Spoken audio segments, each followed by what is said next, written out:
Am I the bad guy for helping my brother bail on his own wedding? I've got two older brothers, and this story is about the one in the middle. Our parents split when I was really young, mostly because our mom had this wild, jealous streak. At first, Dad tried to handle it, but when she started accusing me of trying to be his new wife, that was it. He couldn't take it anymore. She moved on pretty fast with some guy who had two kids, and they shared custody of us for a while. But when Dad got remarried, she completely lost it, calling his new wife every awful name in the book and accusing him of cheating during their marriage. I was always a lot closer to my dad and brothers since Mom treated me like garbage most of the time. Sadly, our stepmom died in a car crash, and when Dad called to tell her we'd be coming early to go to the funeral, she took us on some random, fun trip instead. Honestly, I'd never seen her so cheerful. But when we found out what she'd done and started crying, she told us only trashy people cry over whores. Things got real ugly after that, and Dad went for full custody, though he still allowed her visitation. He always kept communication open and even paid for us to visit when she moved, but things never got better. As soon as each of us turned 18, we slowly cut ties with her. The last time we saw her was at my high school graduation, where she made a big scene calling us ungrateful in front of everyone, and her husband threw in some nasty insults too. We've been completely out of contact with her since then. My brother Jake started dating his now ex about 3 years back. She knew everything about our mom and why we cut ties, but she always said we were being overly dramatic. They fought a lot over her wanting Jake to make peace with our mom, but she eventually seemed to drop it and stop pushing so hard. When they started planning the wedding, there were no signs of trouble, everything seemed totally normal. But when we showed up at the church, there she was, our mom, her husband, and his two kids sitting right up front. I started freaking out and immediately called my brothers. Jake figured maybe our mom just showed up uninvited, so he called his fiancée to let her know we might have a problem. But she told him not to worry, she was the one who had invited them. As soon as he heard that, he hung up and asked me to come get him, while our oldest brother stayed behind to manage the situation at the church. Jake and I went back to the house and locked ourselves in. Even when his ex, her family, friends, and others came by to talk him into coming back, we didn't budge. Mom's husband even called just to say he always knew we were garbage. Now that things have cooled down, most of Jake's friends and most of our family on Dad's side are standing behind him. His ex's parents are threatening to sue over the wedding expenses, but Jake would rather pay them back than marry someone who set him up like that. Our immediate family is 100% behind Jake, even though there's been a lot of backlash. I've gotta say, the support we've gotten from people means a lot. For the record, no, she hasn't said sorry. In fact, she texted Ben, our oldest brother, saying she thought inviting our mom was a gift from him to her because she values family. My dad had given Jake and her a house as a wedding gift, but the deed's only in Jake's name. She had a key and had already moved in, but we just changed the locks. Ben and a couple of cousins are moving all of Jake's stuff out of her place this week. We're not worried about getting sued, but we'll talk to a lawyer just in case. Mom and her crew are still hanging around town, but we're all staying at Dad's house for now, so it doesn't bother us. Dad's heartbroken for Jake, but he's doing his best to cheer him up, with some help from my boyfriend and sister-in-law. I had to take down all my social media because the comments and messages got really nasty, but as more people find out what really happened, the hate is fading. Even though I feel bad she ended up embarrassed, I'll always put my brother's well-being first. Just for context, I'm 27, Ben's 33, and Jake's 31. His ex is 29. I asked Ben what went down after we left the church, and just like I figured, he stood up in front of everyone and let them know Jake wasn't coming and asked folks to leave. Ben told everyone that any gifts delivered to our family would be returned as soon as we could manage. The ex-fiancée was still outside the church when a relative filled her in, and that's when she started screaming, crying, and blowing up Jake's phone with calls. Mom tried to approach Ben, but he completely ignored her. When she realized she was getting nowhere, she broke down and started wailing about how horribly we treat her, typical behavior for her, honestly. A few people actually went over to comfort her, but Ben and his wife weren't having any of it. As they were leaving the church, the ex was waiting at the door demanding to speak to Jake. Ben shut that down. Then she asked what she was supposed to do about the reception, and Ben told her that if she didn't want the venue, he'd arrange for the food to be donated to the staff so it wouldn't go to waste. People were shouting left and right, but Ben kept calm. He didn't want to give Mom the satisfaction of getting a rise out of him. After a quick stop at the grocery store and a fast food joint, Ben and his wife came home, and now it feels like we're all kids again hanging out at Dad's place, just with 2 extra adults around. We asked Jake if he wanted some space or for them to head out, but he said no, he wanted us all there. We'd already taken time off after the wedding to spend some family time anyway, so it worked out. When the ex showed up at the gate, it was clear she had no plans to use the venue, so my sister-in-law contacted the place, gave them Jake's info, told them to keep the food, and even sent along a little extra as a thank you. Looks like we'll be getting back all the alcohol Dad paid for, so I guess we'll be ringing in the new year with plenty to drink. A few folks have asked me why Dad ever married Mom in the first place. Honestly, he loved her. He really thought she was kind and good-hearted. Unfortunately, she wasn't.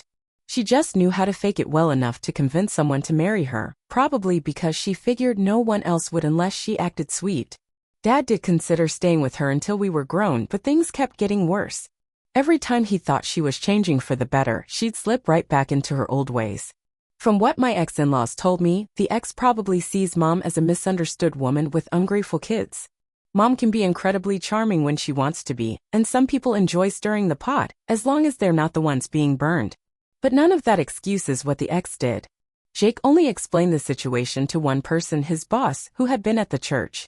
His boss was understanding and honestly shocked to hear what our mom had put us through, especially since we come off as pretty stable and happy people. Dad told us we're welcome to stay at home as long as we need, and for now, Jake's moving back in temporarily. I posted a message from our family and really appreciated all the kind responses we got. Jake asked me to share that his ex hadn't shown any obvious red flags, and he really thought she got where he was coming from, especially about his past. Today he agreed to meet with her and her parents, but only here at our house with us by his side. Just a few more details. Jake lost some money from all this, but it's not going to hurt him long term. Her parents had paid for her wedding dress, this over-the-top cake, and part of the honeymoon.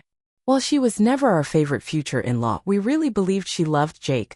We've got no ties to Mom's side of the family anymore. Ben used to keep in touch with our grandma, but after his wedding, another near-miss disaster, he cut her off too. Mom's weird idea that I wanted to be the wife came from the fact that Dad and I used to go on little father-daughter outings. But honestly, he did that with each of us. He had special days with Ben and Jake too. He always made time for us, both one-on-one and as a family. Mom just isn't well. We don't really talk about our childhood much, and when people ask about our parents, we usually just say, it's just my dad, or me and my siblings and my dad. Most people assume our mom passed away, and honestly, that saves us the trouble of explaining. Mom's stepsons are around the same age as us, both guys in their early 30s. And our dad has a long-term girlfriend now. We all really like her. Dad's girlfriend's been handling her own stuff these past few days, but she's made it clear, she's got our backs completely. At first, I was kind of surprised Jake agreed to meet with his ex after everything. Turns out, she'd sent photos and videos of all his stuff thrown on the floor to his best friend Chris, and then flat out threatened that if Jake didn't talk to her, she'd destroy everything.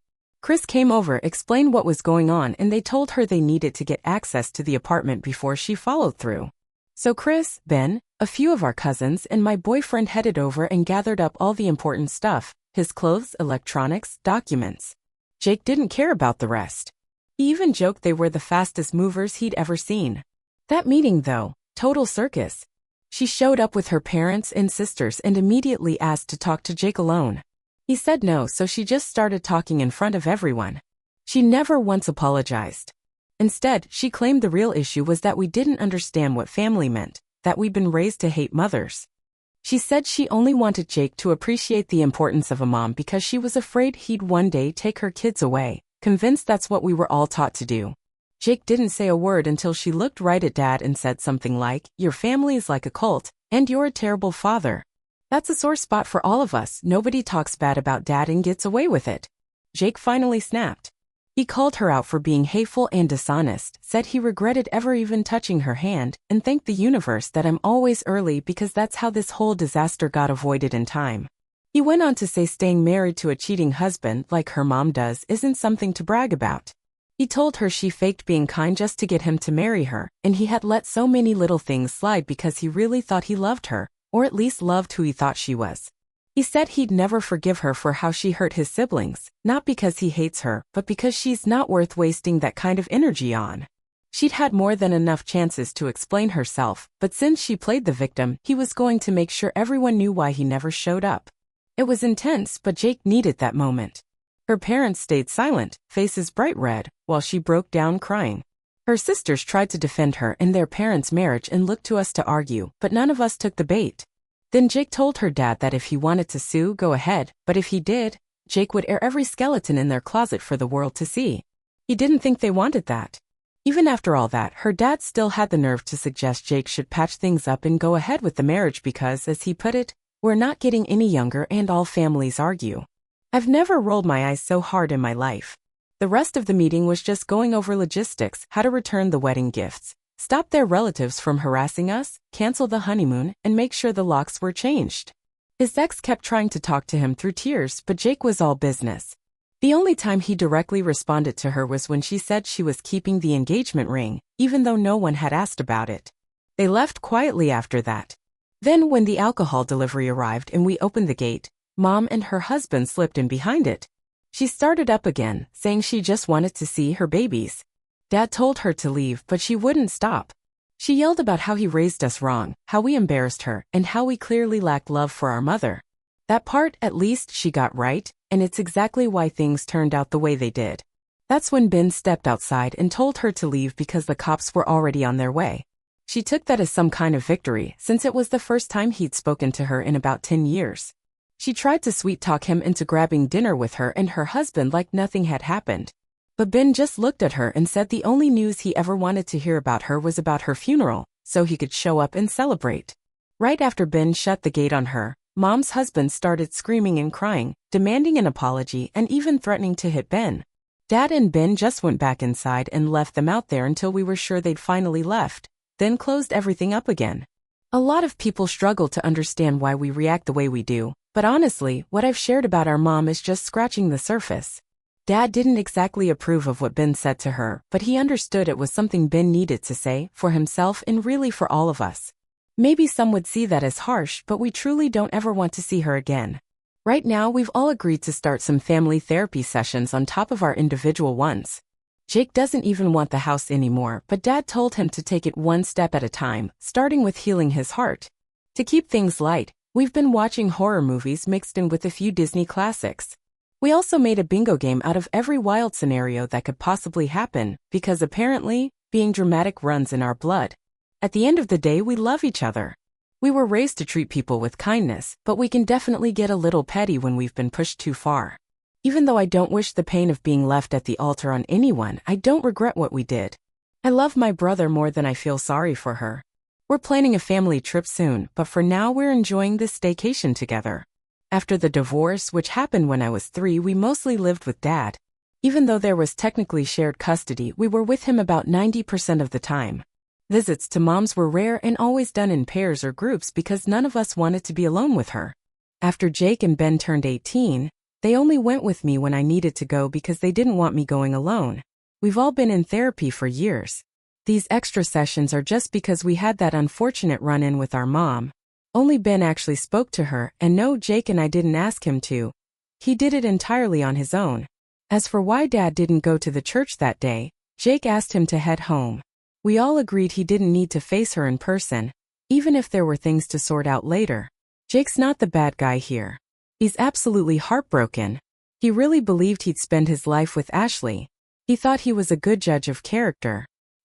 He also thought he'd never have to deal with our mom again. We're feeling a lot right now, but because of the way we were raised, we've learned to keep our emotions in check, especially around people we don't trust. That was just part of how we coped growing up. Ben used to have a connection with our grandma, but that ended when she brought Mom as her +1 to his wedding. There was no religious ceremony, and the venue had security with a strict no-entry list. Ben sent our grandma a letter afterward and never spoke to her again. We didn't attend her funeral either. There were about 200 people invited to Jake's wedding. When the guest list and seating charts were made, his ex used different names. That's how she snuck Mom and her family in without us knowing.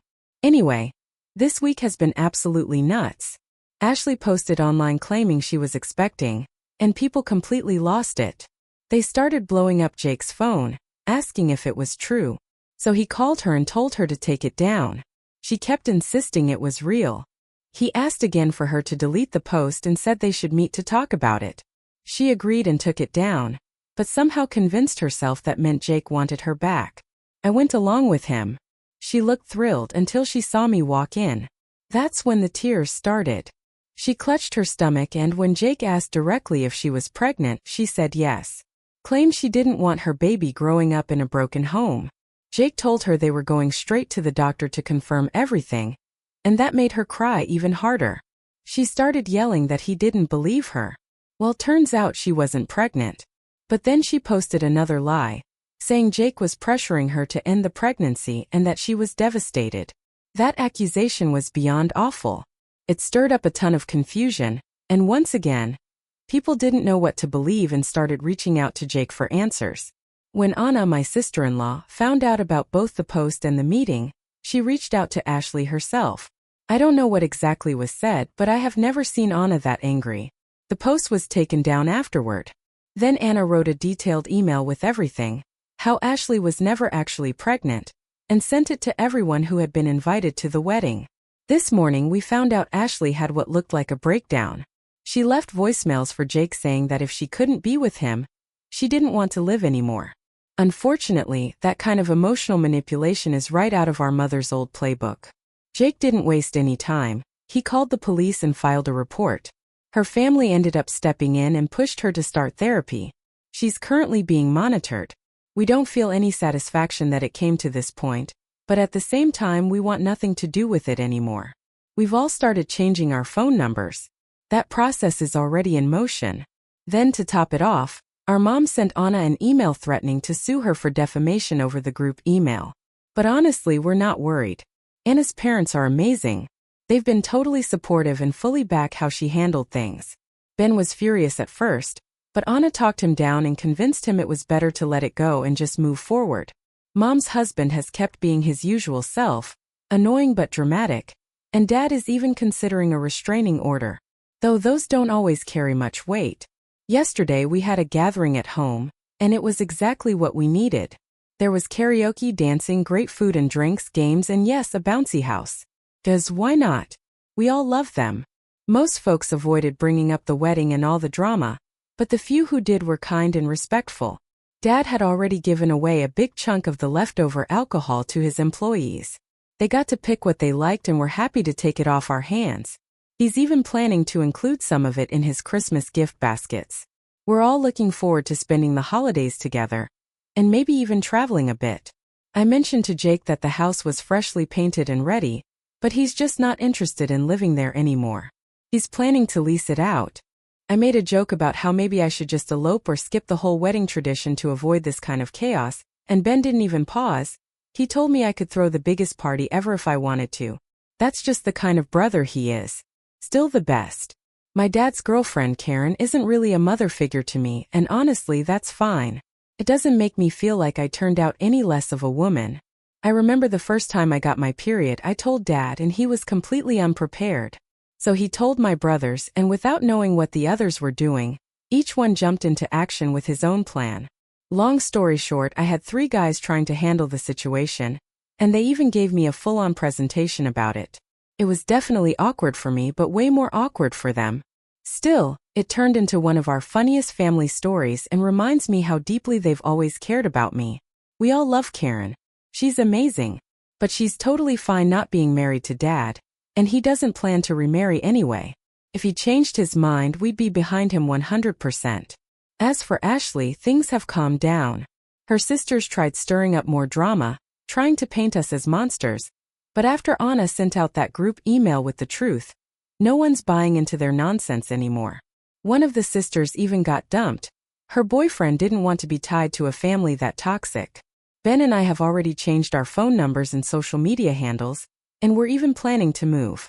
Oh, and yes, I do keep a little note where I track the fake names and relationships to stay organized. Jake is doing really well. He took some time off work, and his boss has been completely supportive, told him to come back when he's ready. He's still staying with Dad and has enough savings so money isn't stressing him out. He's taken up running and even plans to do a marathon next year. Slowly but surely, he's starting to feel like himself again. Lately, he and Dad have been repainting and decorating rooms together, even adding some fun murals. It's messy, but they're loving every minute of it. Ashley tried to reach out. She sent him a letter, but Jake just returned it unopened. He listed the house for rent, and he's totally fine with that. As for me, I'm engaged. Turns out it's been in the works for a while, and when I joked about running off to elope, my fiancé Ryan had a mini panic attack because he thought I'd figured out the plan. He had already spoken to Jake, who gave his blessing early on. Ryan also talked to Ben and Dad, who, by the way, gave him a hard time just for fun when he asked for my hand, saying it wasn't his to give. Classic Dad. It was all lighthearted, and the proposal happened earlier this month. I'm super excited, but no one's more excited than my dad. He says he's walking me down the aisle even if it's just at a courthouse. But honestly, the biggest, most heartwarming news is this: Ben and Anna officially adopted a baby. They've been on the list for a long time, and just a few weeks ago, they finally brought home their little girl. She's perfect, sweet, happy, everything they dreamed of. The adoption was finalized, and there wasn't a dry eye in the house. Even Dad got emotional, and he's been in full-on grandpa mode ever since. Despite all the challenges this year, this baby has been the best thing to happen to our family in ages. Of course, when Mom found out, she demanded to meet the baby. But she's been served a legal notice, our version of a protective order, and there's no way she'll ever get near that child if we can help it. We decided to stay home for the holidays. Not that we'd be traveling anyway now that there's a new baby. Last weekend we threw a combo Christmas baby shower engagement celebration at home. Ben and the baby stayed home to be safe, but they joined us via Zoom. We all gave Jake a bunch of funny gifts. Mugs, shirts, hoodies, all with Julia Roberts on them. He's officially the runaway bride of our family. The reason Ben and I are thinking of moving is that we both live in apartments, and we're ready for houses. There's still stuff we're working through, but we know how lucky we are and we want to focus on that. The drama we've dealt with feels small compared to the good we've got. No matter what, I'm always grateful for this family of mine. We're now 34, 32, and 28. Ben and I went through with our move last year like we'd planned. This past year has been relatively calm, just some light drama here and there. Except for Ashley, who, frankly, can still take a long walk off a short pier. She came back with one more surprise none of us saw coming: she's pregnant. And of course, she's telling everyone who'll listen that Jake is the father. But here's the thing. He literally wasn't even in the country when the baby would have been conceived. There's just no way. She didn't know that, though. Jake offered, multiple times, to take a paternity test, but she keeps refusing. Legally, Jake's in the clear. He just feels bad for the baby. That child didn't ask for this circus. On top of that, Ashley's dad tried to sue Jake for emotional distress on behalf of both his daughters, Ashley and the other one whose boyfriend dumped her. But nothing came of it because Ben handled it. Yep, surprise, Ben's a lawyer. That's why it all got squashed fast. Jake didn't press charges back, though. He says he has too much going on, and honestly, he pities them. Our mother, always one to add fuel to the fire, started demanding to meet the baby again. And this time, she played one of her old favorites, the "I have cancer" card. She emailed Ben at work and started laying it on thick, claiming she was terribly ill, possibly needed a transplant, and just wanted to see the baby before it was too late. But here's the thing, this is the 5th time she's claimed she has cancer. And guess how many times it's been true? 0. It's her go-to tactic when she wants attention or sympathy. We've never fallen for it, but this time she took things to a whole new level. She reached out to Anna's mom on Facebook. Now Anna's mom is this incredibly sweet, deeply religious woman, probably thought she'd be easy to manipulate. So our mother told her this sob story, claiming she had cancer and just wanted to meet her grandchild before it was too late. But Anna's mom wasn't born yesterday. She asked a few questions about the diagnosis and treatment, and of course, the answers didn't make a lick of sense. So she blocked her and then posted the screenshots online. The whole thing felt like a high school soap opera, but with older cast members and some pretty great comebacks. As for the baby, she's thriving. She's happy, healthy, and so loved. The only minor debate was about what to call Karen. Not by us, by our mom, who insisted Karen didn't deserve the title of grandma. But Ben and Anna talked to Karen and they all agreed she's Grandma Karen, and that's that. Our mother has no say in the matter. Jake's doing well. He left his old job and started his own thing. He's still living at our family home and renting out the other place. And yes, he's kind of seeing someone. She's sweet, knows all the history, makes amazing cakes, and she knits. We like her. They're taking it slow, which is good, but it's just nice to see him smiling again. He and Dad are still painting rooms together. Let me tell you, it's a mess. I mean, it looks like something straight out of kindergarten art class. But they're having fun, and that's what matters. Ben bought a house in the same neighborhood as our family home, so even though we're not living on the same street, we're still really close by. Ryan and I aren't planning to buy another place since I'll be keeping the family house. It just wouldn't make sense to own two. So we moved in, and honestly, it's been an interesting adjustment, but a good one. Dad started semi-retirement and spends more time at Karen's now, which works out great for everyone. Jake still has a room there, of course, and he's welcome as long as he wants. But those wild murals he painted? Yeah, they're gonna have to go. He knows it. We all laughed about it. We're still engaged, still happy, still babysitting whenever we can, and no, still not pregnant. But we did get a cat back in the spring, so there's that. Our wedding is set for May. So that's where we are now. No big drama. Just steady healing, small wins, and lots of love, exactly how we like it.